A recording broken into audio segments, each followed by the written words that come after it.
स्वागत है हिंदुइनोपीडिया में। इतिहास का एक अजीब नियम है, जो हथियार आप दूसरों पर चलाते हैं वही कभी ना कभी लौटकर आपके ही ऊपर गिरता है। अफगानिस्तान की बर्फीली पहाड़ियों से लेकर वॉशिंगटन की सड़कों तक एक ही पैटर्न बार बार दोहराया गया है। वही अस्थिरता के औजार जो कभी दूसरों को गिराने के लिए बनाए गए थे, अब अपने ही निर्माताओं को चोट पहुंचा रहे हैं। ये है ब्लोबैक की कहानी, विदेशी हस्तक्षेप के वे तरीके जो अब अपने स्रोत देशों पर ही वार कर रहे हैं। साल 1969 में सोवियत संघ ने अफगानिस्तान पर आक्रमण किया। अमेरिका ने इसे अवसर माना। ऑपरेशन साइक्लोन के तहत लगभग $20 बिलियन के हथियार और प्रशिक्षण मुजाहिदीन लड़ाकों को दिए गए। उद्देश्य था सोवियत सेना को थकाना और कमजोर करना। रणनीति सफल रही, सोवियत सेना पीछे हटी और अंततः सोवियत संघ का पतन हुआ। पर इस जीत की कीमत छिपी हुई थी। इन्हीं लड़ाकों से तालिबान पैदा हुआ और उनके प्रशिक्षण शिविरों से अल कायदा का जन्म हुआ।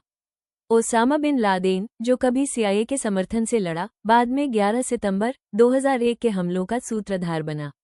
अमेरिका की ठंडी जंग की जीत एक वैश्विक दुस्वप्न में बदल गई। साम्राज्य के औजार अब लौटने लगे थे। सीमा के उस पार पाकिस्तान ने इस रणनीति को और परिष्कृत किया। 1990 से 2000 के दशक तक पाकिस्तान की खुफिया एजेंसी ISI ने भारत को अस्थिर करने के लिए आतंकवादी ढांचा तैयार किया। लश्कर-ए-तैयबा, जैश-ए-मोहम्मद जैसी संस्थाएं रणनीतिक संपत्ति बन गईं। पर वो बिच्छू जिसने दूसरों को डसने के लिए जन्म लिया था, अब अपने पालक को ही डसने लगा। इसी ढांचे से तहरीक-ए-तालिबान पाकिस्तान यानी TTP पैदा हुई, जो अब पाकिस्तानी राज्य पर ही हमला कर रही है। साल 2023 में पाकिस्तान में लगभग 500 आतंकी घटनाएं दर्ज की गईं। जो हथियार उसने दूसरों पर चलाने के लिए बनाए थे, वही अब उसकी जड़ें काट रहे हैं। उसकी रणनीतिक गहराई अब रणनीतिक दलदल बन चुकी है। जब प्रत्यक्ष युद्धों का दौर कम हुआ तो एक नई चाल आई, कलर रेवोल्यूशन की।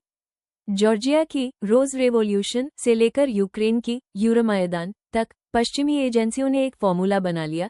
पहले असंतोष पहचानो, फिर NGO और सोशल नेटवर्क्स को फंड करो, युवाओं को ट्रेनिंग दो, मीडिया से माहौल बनाओ और अंत में सत्ता पलट दो।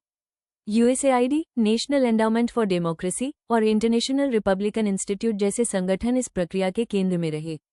यह मॉडल कई देशों में सफल रहा, पर प्रयोग यही नहीं रुका।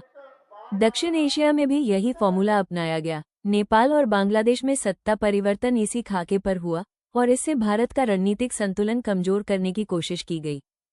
अब यही प्रयास भारत में भी दिखाई देते हैं, कभी सांप्रदायिक झगड़ों के बहाने, कभी प्रदर्शन आंदोलनों के रूप में। विदेशी फंडिंग वाले NGO, मीडिया नैरेटिव और सोशल मीडिया अभियानों के जरिए अस्थिरता फैलाने की कोशिशें जारी हैं।